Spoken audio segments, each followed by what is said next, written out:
So I am Joe Legato, and this is the Joe Legato Show. For our segment, we're going to be talking about America's blindness over China's growth. And so you have to wonder, given how successful China has been in the past decade or so in particular, why did America not work earlier to decouple from and hinder China's growth? And we're going to talk about various factors that could lead to overconfidence that China permanently lost its superpower status. Uh, the typical dismissive thing to say is that China is the world's sweatshop, okay? And they focus on low-tech manufacturing. But we're going to talk a little bit about how that's changed over time. So America was overconfident about China because they considered China to be economically backwards. So during the 20th century, China was considered economically backwards and heavily reliant on foreign aid, which made the US believe it would never become a significant economic or military power again. Things like the Opium Wars completely destabilized China.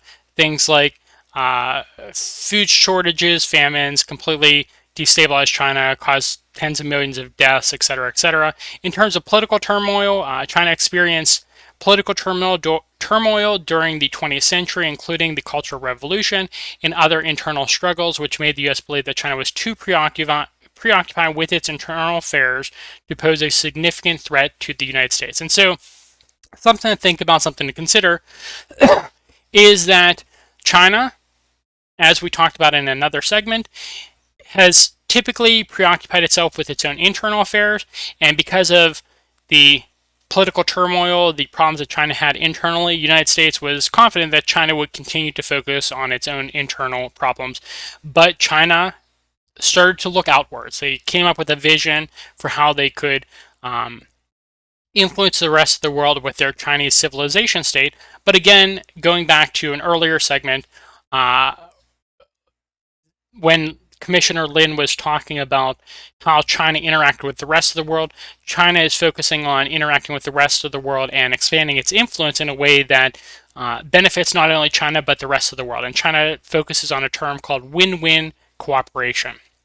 Another reason the United States was overconfident that China lost its superpower status completely was because of ideological differences. The US believed that China's communist ideology was incompatible with its capitalist system, which would make it difficult for China to challenge the US on the global stage. And so Deng Xiaoping and other leaders started to integrate state capitalism into China and merge it with the communist roots of China.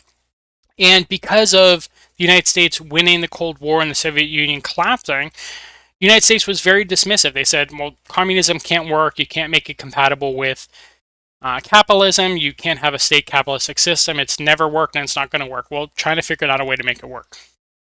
United States considered China to be lacking in technological innovation, so the U.S. was confident that China lacked the technological innovation necessary to compete with the United States in key industries such as aerospace, defense, and electronics. And if you want to hear more about this, I'm going to have a YouTube short series where I believe it is of 44 key technologies, 37 of them, China is ahead of the United States in. So I'm going to have a YouTube short series, probably have a video on each one of those key technologies, and you can stay tuned to hear about all the different areas. And one reason for that is the state capitalism. China has figured out an effective way to focus its efforts on key areas of growth instead of just allowing things to grow haphazardly in whatever way.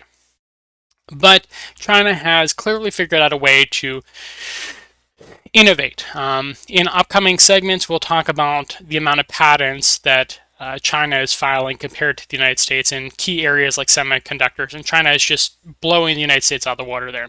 In terms of military capabilities, China really struggled during the Century of Humiliation. They always saw Japan as kind of a little brother. They were a smaller island nation that were heavily influenced by Chinese culture, and during the Sino-Japanese Wars, Japan ended up winning after innovating and westernizing to a large extent. And so the United States was very dismissive of Chinese military capabilities. And so it also believed that China lacked the necessary resources and technology to innovate in terms of military capabilities and become a competitor. And so now it's worth talking about. Change scenes for this.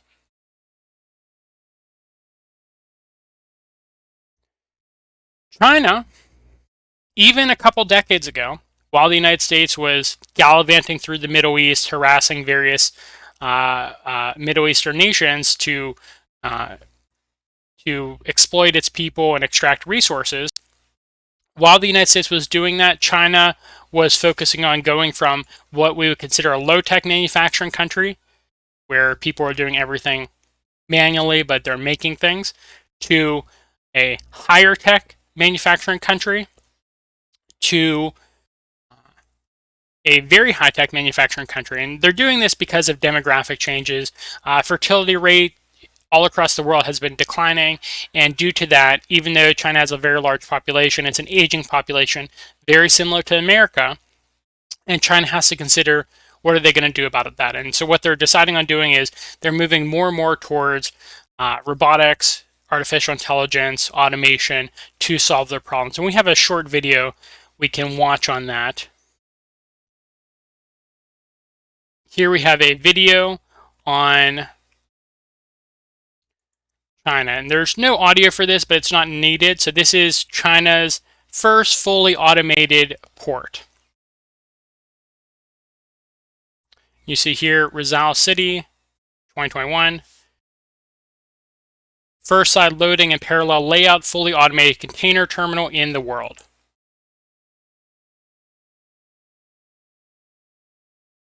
So you see here, everything is fully automated when it comes to loading and unloading goods. They have a person here just kind of monitoring the situation.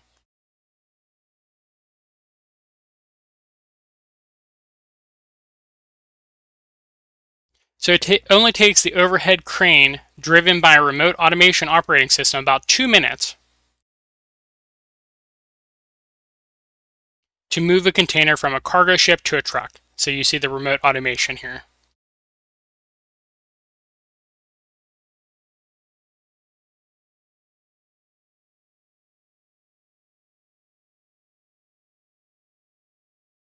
So now 22 overhead cranes at the port can be controlled by just 4 operators. So extremely efficient, need far less manpower to solve these problems. And because it's remote controlled, people don't even have to physically be there to handle the situation. It improves safety as well because the people aren't physically located there. And if you want to watch more videos, CGTN is an excellent source for videos.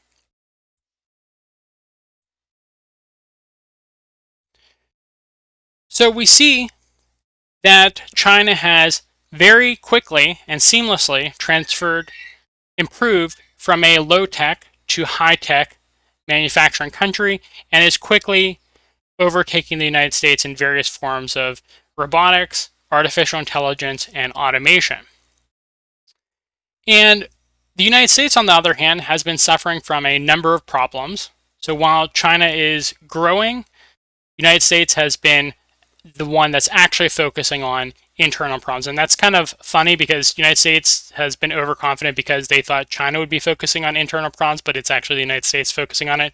In upcoming segments, we'll talk about the decline of America, things like increasing drug overdose rates, drug dependence rates, suicide, depression, anxiety, all of those things, obesity rates, even prescription drug usage. We'll talk about all those in upcoming segments, but the reverse of what United States thought was occurring is actually occurring. China is focused on improving and growing and expanding throughout the rest of the world, while United States is focused on internal problems. So, in summary, United States was confident it didn't have to worry about China becoming a superpower again after the century of humiliation due to China's economic backwardness, ideological differences, political turmoil, lack of technological innovation, and limited military capabilities. However, in recent decades, China has made significant strides in these areas, leading to a shift in the balance of power and an increasingly competitive relationship between the United States and China.